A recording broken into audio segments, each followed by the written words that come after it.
Well, with the end of a period, the beginning of a new period comes reflection, learning, and goal setting, imagining a new future, the new period.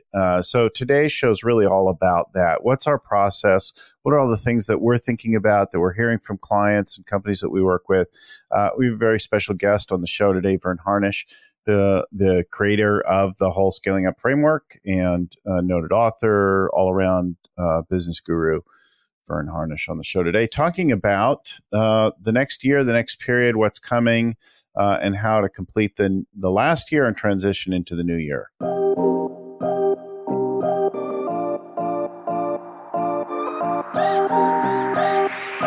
Hello and welcome again to the Scaling Up Business Podcast. I'm your host, Growth Coach Bill Gallagher. On the show with me today, our original growth guru, the founder of Scaling Up, the world of Scaling Up, Verne Harnish. Welcome to the show, Verne. Bill, glad to be on.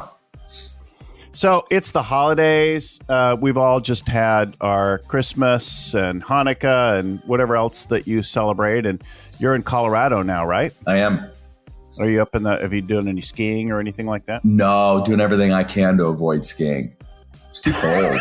No, I grew up in Colorado. All we did was summer sports. We stayed away from the hills. Oh, interesting. And I love getting there, and I love the skiing. I can't wait. I'm going to go buy some skis the next 2 days and get back up. So, all right. So I thought where we ought to start is just, the natural thing about what's happening this time of year. We're looking back. We've just been doing the review and plans with many of our teams. I know I personally, in the media, we see the look back over the year, that kind of thing. What are your reflections, or what do you do in terms of looking back, examining your life? Well, I think what's interesting, and it reminds me, Bill, my favorite quote, the greatest lesson of history is we fail to learn from history. And so I think, first of all, it is important to look back and decide what are some of those lessons. And so for me, it was one of recognizing, I've been to hell and back this year. Yeah. And it really was trying to get real serious about, hey, what I've got to do is figure out what deep inside me have I still, even I'm about to turn 60, haven't figured out that has been constraining me from really hitting it out of the park. I mean, look, we've done well. And that's why I ended up, finishing the year at the Tony Robbins Day with Destiny. And as you and I were talking about ahead of time, I want to sue all of my past therapists and ask for refunds. I mean, they're all a bunch of amateurs compared to, Tony's ability as a grandmaster to help you get to the, what's in your way. Because as you know, the biggest constraint is between our ears. And I think that's part of what is important for people to examine is, what got in the way of what you really wanted to accomplish and try to understand that. When I think about as a younger person, I did all sorts of personal development courses, corporate trainings, things like that. And I had this notion that I was going to get fixed, that at some point I would transcend humanity and I would just sort of glow. I'd levitate. And that I wouldn't need anything anymore. And then at some point I saw someone who I considered fairly masterful, struggling and stumbling with something that I was learning and should be, he should have solid. And I gave up, and that and I had this insight, I'm never going to be done. And so one of my business values today is never finished. And it's the idea of always being in a state of growth and development until you die. And the photo that I have to bring that to life for me is Jack LaLanne, the fitness guru who stayed working out into, I don't know, a ripe old age, right? And the idea that I'll always be working. And there's something very liberating and freeing.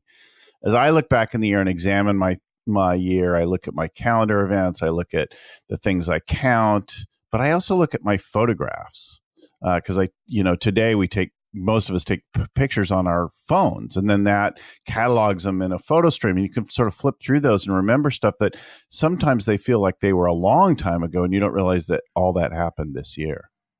Well, it reminds me of when I was at Joe Polish's 25K event. Maybe I've heard him say it before, but this, like, you're either winning or you're learning. There's no losing. You're just winning or learning. And, we share the great T. Boone Pickens story in our Scaling Up work. And that's what I love it, because, T. Boone was worth hundreds of millions and he lost it all at the turn of the century. I mean, he was down to like his last 2.8 million, but for him, he was broke and is in his 70s. And he dared to ask the question, all right, what haven't I learned yet that I need to? And he, as you know, he figured it out. And in the next 6 years, he took that 2.8 million and turned it back into 4 billion. But the fact, I love the story. First, he didn't achieve his first billion till he was in his 70s. So look, Bill, you and I still have time to hit that billion. And I always love the title of his book that he wrote about it. The first billion is the hardest. So for all your listeners out there, yes, it's a grind to get to the first billion, but trust me, the second, third, and fourth come a lot easier. But he's such an inspiration that he's willing to still learn after experiencing, such massive business failure in his 70s. You have the slide, right, that you often show with Picasso painting his masterworks all after the age of 50. And I forget all the other examples of people who did extraordinary things. But as we look back and we consider, like, at every stage of the game, one of the things that led me to scale up more was a corporate job I had. And I was on vacation in Mexico, very, very hungover. And I realized there was some call or something that I had, and I had to make some decision. I realized, in this hungover state, I'm responsible today for $1.67 million. And I just was like, it was overwhelming, but also empowering. And then I thought about our chairman of the company I worked for at the time. And I'm like, he's a guy with marital problems and physical ailments and kids issues. And like, it's just another way of playing the game. It is, in the big line I got, Tony's is, you don't think about what life does to you. It's what life does for you.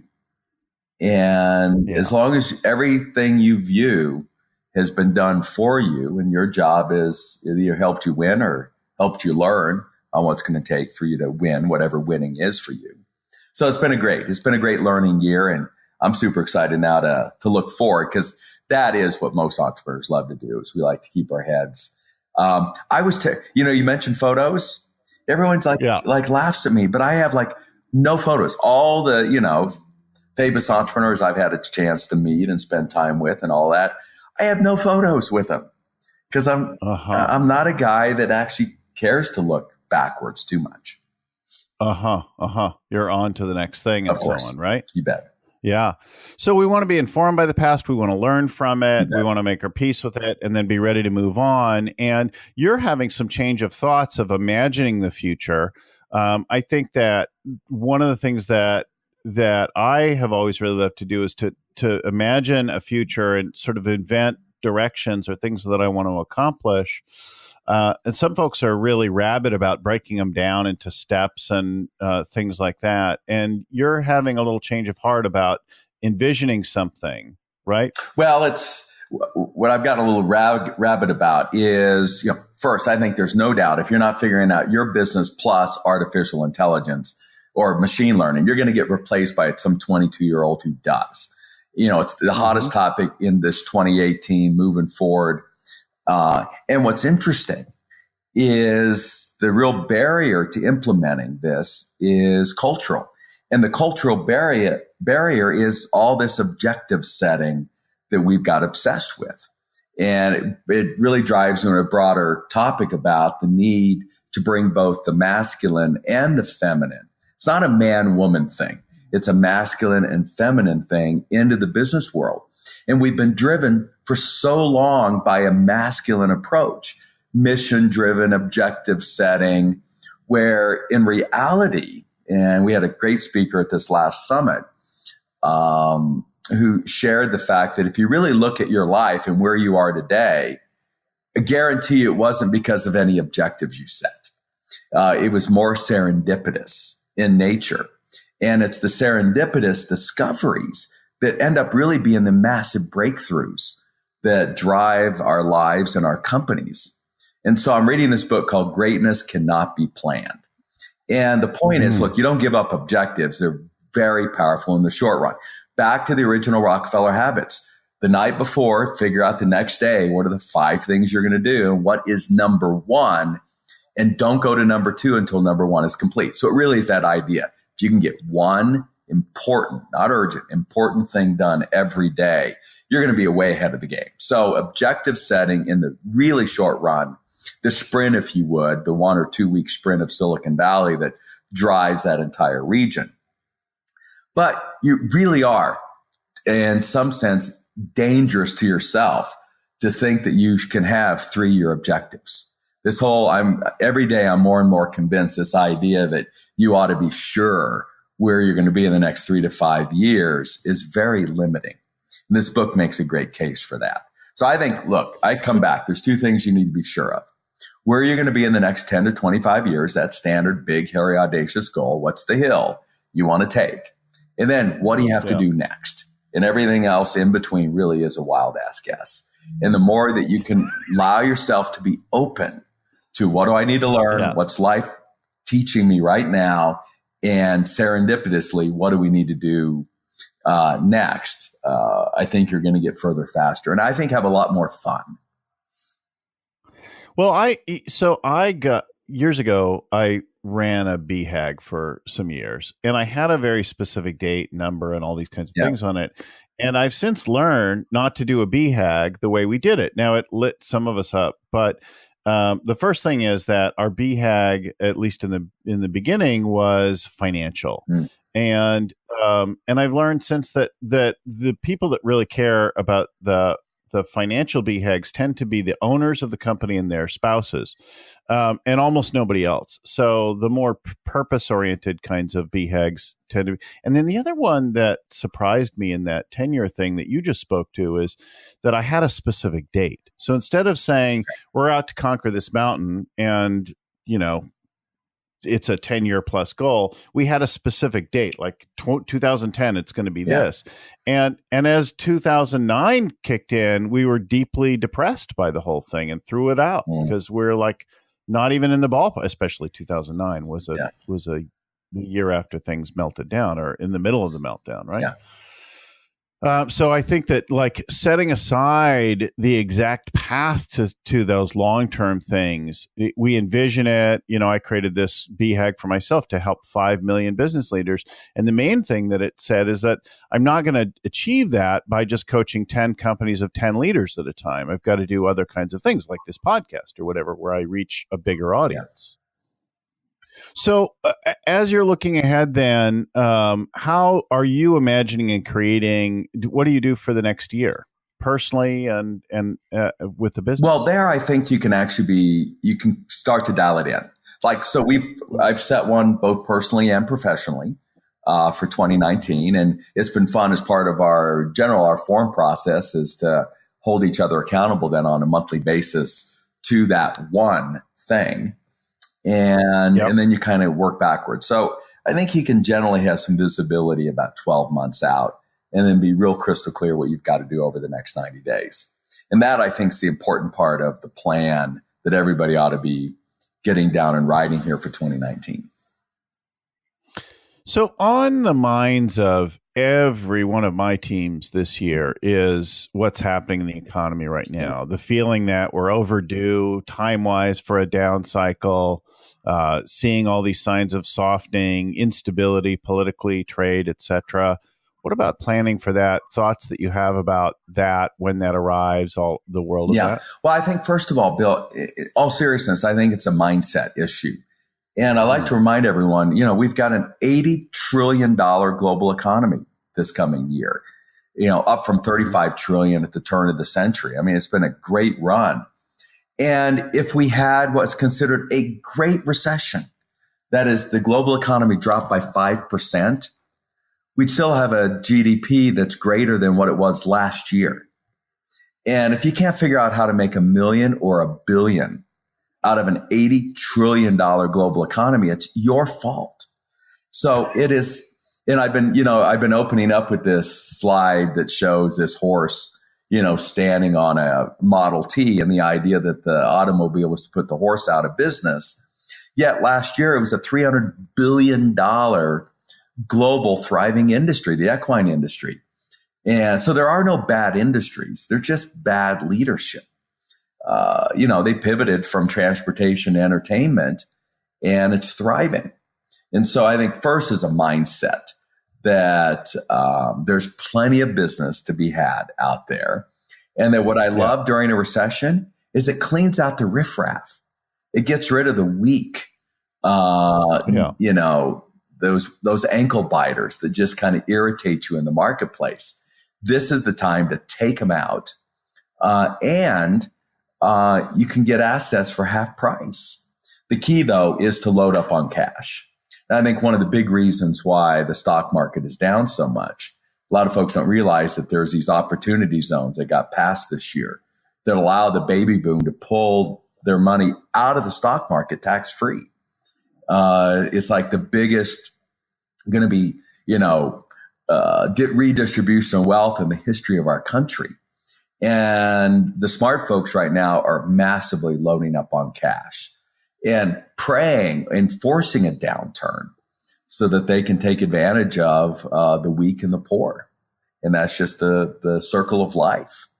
And so that is the basic thing, right? Shore things up and maintain a good cash position so that you can be on a buying spree. Load up on cash. You can buy competitors and get laser focused on who are your best customers. We've identified roughly 2,500 that we're interacting with on any daily basis. There's 600 that we know are critical, and it is my daily focus is to reach out and connect with those 600 and make sure that we've got a great nurtured relationship with them as our best customers. I heard an ER doc speak at a conference with Guy Kawasaki years ago, and I can't remember his name anymore, but his lesson was pretty simple and straightforward. He said, listen, what you learn from an ER is that the most important patient is not the noisy one. He said the most important patient, the person screaming and wailing has pretty good vitals. Yeah. It's the person quietly dying in the corner that you need to be on the lookout for. And he said the same is true of our businesses as he'd moved into entrepreneurship. He said, and I realized, wow, that's really true. The customers that fill our email inboxes and ring our phones all day and night are not always the most valuable ones. And so we've got to figure out what are the top ones and then proactively reach out to them, whether it's a 4Q question rhythm or something like that, where you're touching the most valuable customers on a regular basis and then getting to the rest of the noisy bunch when you have time available, but not being pulled around by the noisemakers. Well, that's exactly what Andy Bailey, our partner, did when he had NationLink Wireless, right in the depths of the recession and the whole industry was collapsing. He set a quarterly theme to just reach out and thank 2,000 of his customers and reconnect with them on a very personal basis. And first of all, when's the last time your cellular carrier really did reach out and want to connect with you? And he said it was an amazing, it ended up being one of the smartest things that they did that both pulled him through the recession and powered him forward until he sold the company. So a recession, right, is typically you're going to see the whole economy shrink 3 to 8% or something like that. It's never double digits even. And we all think we could survive that, except the dislocations are massive. My last business went down by half overnight. And so we had to cut and shrink and do lots of things. But then we pivoted. We looked for, well, where is the money going? And then we innovated along those lines. And everybody, whether they went down by half or not, that did that kind of an exercise, that looked at, okay, what's the shift that's happening, and then pivoted to wherever things were going, saw great growth. And of course, we came roaring back out of that. And I think about my friends' companies, people that were in my forum and so on, that employed that kind of an exercise on once the thing had hit. So being in a great cash and operational position before the downturn so that you're stable. And then after it hits, looking for where's the action? What's happening? That exercise, you teach always that that we use with folks is the strengths, weakness, trends. And if you look at trends in the world, you see something. Yeah, for sure. Yeah, and it's that idea, whether it's grapes or roses, if you stress them and prune them properly, then man, they come back stronger and better than ever. And that's what I think are great about recessions. They force you to prune back. The big mistake leaders make is they don't prune soon enough. When it starts to go south, you've got to make the tough cuts. The alternative things, these are where you use things like you go to your employees and say, hey, is everybody willing to kind of cut back to 30 hours so we save everybody's job? And it's coming through some of those things together that really strengthen the culture. So they're just super opportunities to strengthen. Well, and a big complaint this last year, right, has been hiring, the availability of staff as people have staffed up. And our clients have added hundreds of jobs this year, but really struggled to find the best people and keep them engaged. And that'll change a great deal when the economies change, because even good people will leave companies that were bad and fail for one reason. Yeah. Well, and it's a good excuse to do the thing, I've been ranting about lately.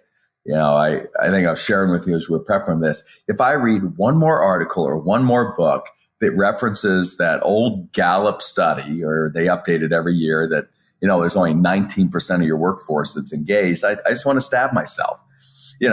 This stat hasn't moved for 2 decades. Why don't we wake up and figure out why? And my solution is, you're not going to fix leadership. Just get rid of all of them. It's one of the reasons why Starbucks had a massive layoff, about a month ago. If you look deeper at that, it was all the vice presidents they got rid of. And, I just last week put out my list of the top 5 business books for 2018, actually my top 5 and top 1 of 5. And clearly, to me, the number one business book was Ron Lovett. He's one of us, a serial entrepreneur who scaled a 1,500 person private security guard company up throughout Canada, sold it for 24 times earnings this year. When it was all said and done, Ron maybe had 8 people in the entire company that you would call a leader or a manager. Again, the best way to up engagement, he called the book Outrageous Empowerment, giving his employees their brains back, is just get rid of all of the management. They cost about 30% of your payroll. They're driving everyone else in the company crazy. And they're just slowing stuff up. And so Ron's book is a how-to book of how he cleaned all of that out of his security guard company and created one of the most outrageously empowered workforces on the planet. And so I encourage everyone to take a look at it and use the pending recession as an excuse to clean that middle management out of your company, and don't let it creep in. Well, we're seeing more and more examples of this where we're flattening things out. We're giving people a set of principles and things to work towards, and then empowering them to think for themselves against a set of values, using simple ideas like checklists rather than elaborate policy manuals. Bill, perfect. You got it. And so again, I think a recession gives an excuse to make those kind of pivots internally as well as market pivots. That's really great. So many. What's the Dutch nursing firm that? Bootsarg. So started just a little over a decade ago with 4 nurses. Today, 14,000 nurses, all in special ops size teams, and 50 people at what you'd call a headquarters, and 18 coaches. No one in the middle. None of this area nurse, regional, district nurse, regional nurse, country nurse, and they've expanded throughout layers, Europe, into China, into the United States, and they don't have any of that middle management that you would typically see in a 14,000. And, the November issue, the cover story of Harvard Business Review, was an article written by the famous Gary Hamel and a colleague of his. And it's titled The End of Bureaucracy. And it's the story of Hire. They're the largest white goods manufacturer in the world, China-based. I mean, surely you can't do this in, communist countries. And with 74,000 employees about a year ago, they cleaned out the 10,000 managers. There's usually a 7-to-1 ratio of managers to employees. And they cleaned all 10,000 out and put the balance of the employees in 4,000 kind of little 10, 15, 20 person micro enterprises. And that's driving the company globally. So this stuff isn't theoretical anymore, Bill. It's really happening. Well, we have such great speakers at our Scaling Up Summits, and you've done such a good job of curating those over the years. One of my favorite ones, recent memory, Stanley McChrystal. And he talked about changing the whole way, using their global daily huddle and less of that oversight of the operations, but giving people objectives, sharing information, and then turning them loose against a set of engagement rules, but letting them run and authorize their own things. And I mean, that was an amazing kind of a revelation that goes right to that whole thing of empowering and freeing people up to do their job. General McChrystal's book, Team of Teams, is, one of those 2 or 3 most important books, I think, written this century around where we're going with organizational structure. And the way I like entrepreneurs to think about it is, last century, it was about organizing muscle. We had to organize our might, to go to wars, and we had to organize our might to build, automobiles, to manufacture. Right. And therefore it made sense.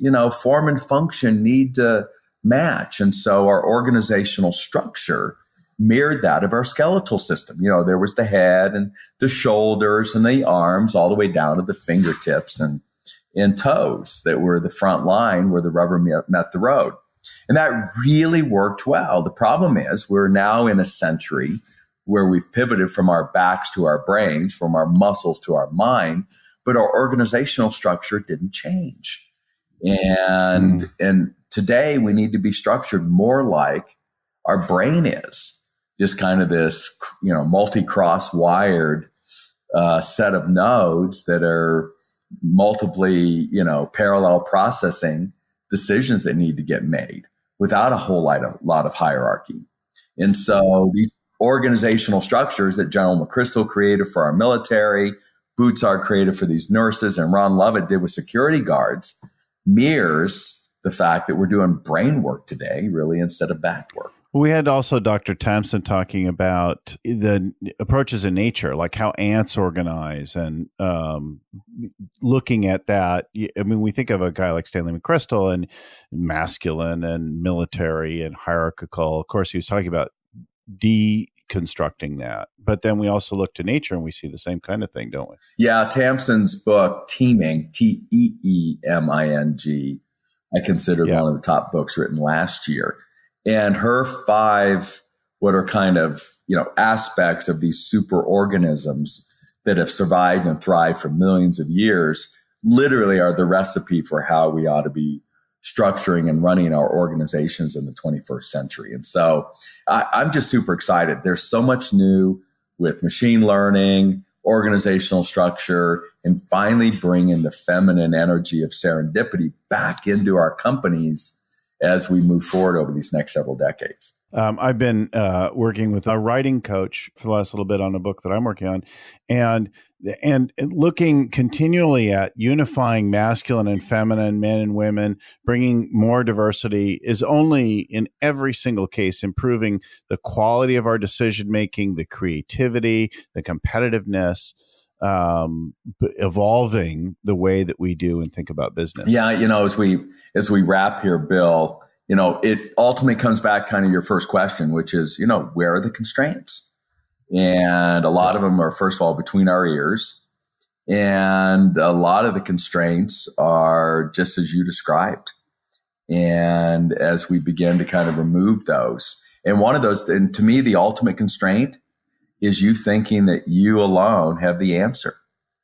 And when that starts to creep into a business, that's when it's over. And the more brains that you can engage, and the more diverse brains, to your point, you can engage to help you make decisions. Your job really is to get the right question and then get out of the way and let the world help you find the right answer. That's, I think, the approach of the 21st century. One of my best moves as a business leader, in a former company as a CEO, was when I was faced with a real existential crisis. Like we were going to get shut down, and I went to the team and after some delay, and I said, "Look, I don't know how to say this, but I don't know how to get out of Yeah. this problem." And this is embarrassing and upsetting, and I feel like I should have the plan, but and I understand if you need to quit, but I'd love to have you stay and help me fight this challenge, and I'll share things with you like I've never done. So they were left with first, certainly my vulnerability in the whole thing, but also and respect and honor, but then also my commitment. So I said, look. Here's my promise. I'm going to fight to the end. The sheriffs will come and lock us up and throw me out before I'll quit. And that was really inspiring. And then together, that team figured out a solution to the challenges at hand and produced a breakthrough. We doubled in the next year, and it was awesome. And but it was really like empowering the team, freeing them up, and leaving them my commitment and a different kind of leadership, like a servant leadership, where I was, look, I'm here to empower the team to help you and it really changed me. That focus, that approach. Bill, what a great story. That is precisely the vulnerable leader approach that's going to drive success this century for sure. Yeah. So thanks so much for getting on the show. I want to remind folks that we have fantastic summits twice a year, 2-day summits. We bring the best authors, speakers, gurus, business leaders who have the most thought-provoking, engaging things. It's not just reading, scaling up to you time after time, but expanding and growing the whole world, the whole body of work that's there. Our next one is May 21, 22 in Atlanta. Any previews of anybody coming up for that one, Verne, that you want to call? It's going to be another amazing. Well, first of all, we always have an amazing speaker around artificial intelligence, and we have the most women authors we've ever had in the history. So they can get all that information at scaleupsummit.biz. Scaleupsummit.biz. And then, of course, we'll also have one on the West Coast in October. Yep. 15, 16 Anaheim, if you want to calendar that in. But it's time to now plan for the May 21, 22 in Atlanta. We do workshops continually on scaling up all over the country and the world. Our next one in San Francisco that I'll be leading is January 24th. So you should go and register that. You can find the list of all the workshops and stuff, of course, at scalingup.com, right? You got it. That's everything we've now coalesced around that one brand, scalingup.com.